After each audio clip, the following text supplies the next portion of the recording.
The observation deck of Research Station Kairos hummed with its usual nocturnal rhythm, life support systems breathing, distant stars wheeling past the viewport, and the soft padding of clawed feet against metal flooring. Dr. Ilara Voss didn't need to turn around to know they were coming.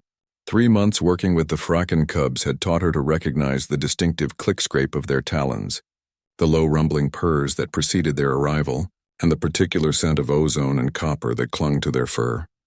"Lights 20%, she murmured, and the harsh fluorescence dimmed to a gentle amber glow. The first cub emerged from the shadows.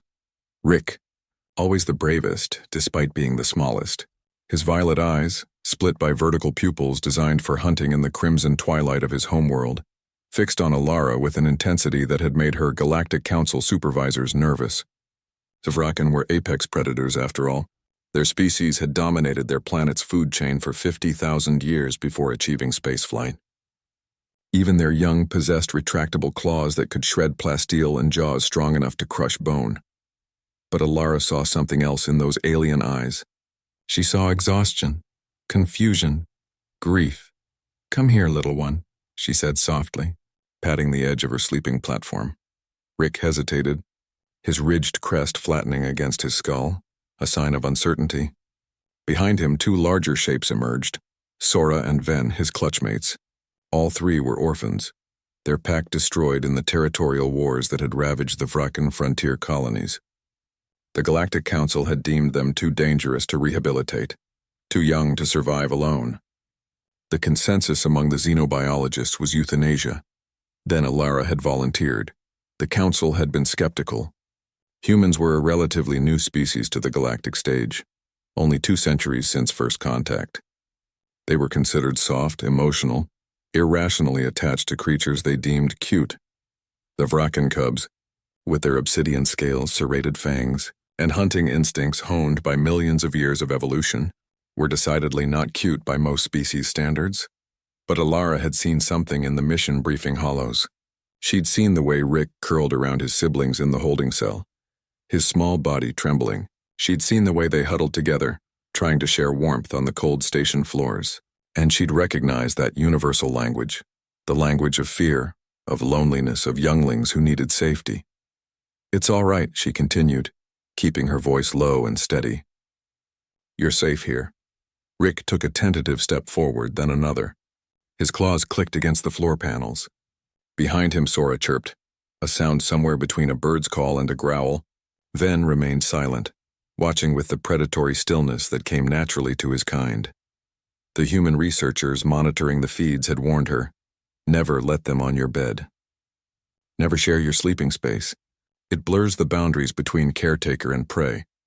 But Ilara had spent 2 decades studying animal behavior on Earth before joining the Xenobiology Corps. She'd worked with lions, with bears, with wolves. She understood that different species required different approaches.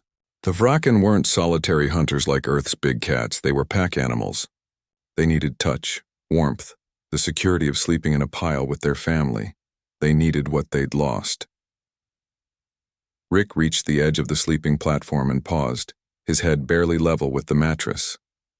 At full growth, he would stand 3 meters tall and weigh over 400 kilograms of pure muscle and predatory efficiency. Now he was barely the size of a large dog, all oversized paws and uncertain movements. "Up you come," Ilara said, and carefully reached down to help him climb up. His scales were surprisingly warm beneath her hands, heated by an internal metabolism that burned hotter than any mammal's.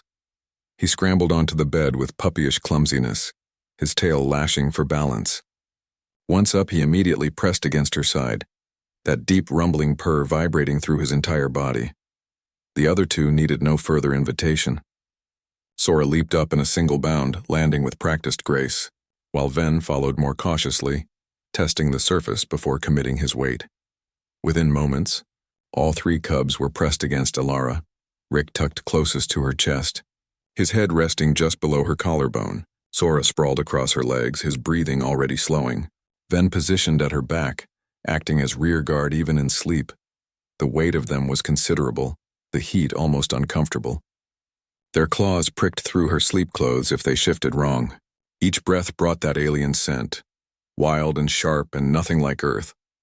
But when Alara reached for the thermal blanket and pulled it up over all four of them, something miraculous happened. The cubs, whose species had never known blankets, who had evolved to sleep in caves and rocky outcroppings, who had no cultural context for this strange human custom, they understood. Rick's purr deepened, resonating against her ribs.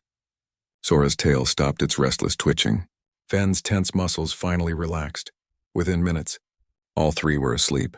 Alara lay awake a while longer, one hand gently resting on Rick's ridged back, feeling the steady rise and fall of his breathing.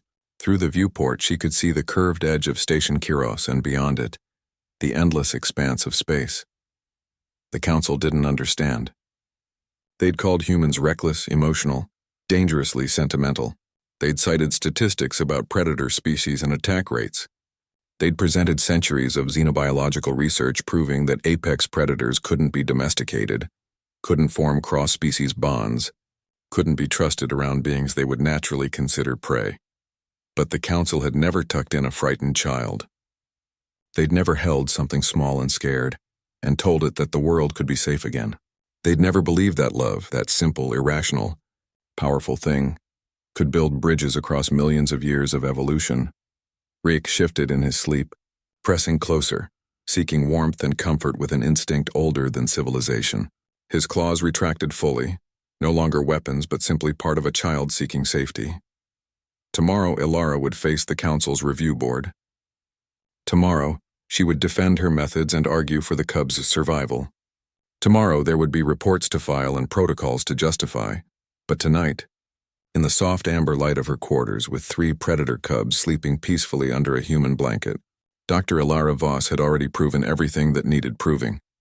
Humanity had come to the stars not with the biggest weapons or the fastest ships, but with something far more powerful, the unshakable belief that every frightened child, regardless of species, deserved someone to pull up the blanket and promise them peace. And sometimes, just sometimes, that was enough to change the galaxy.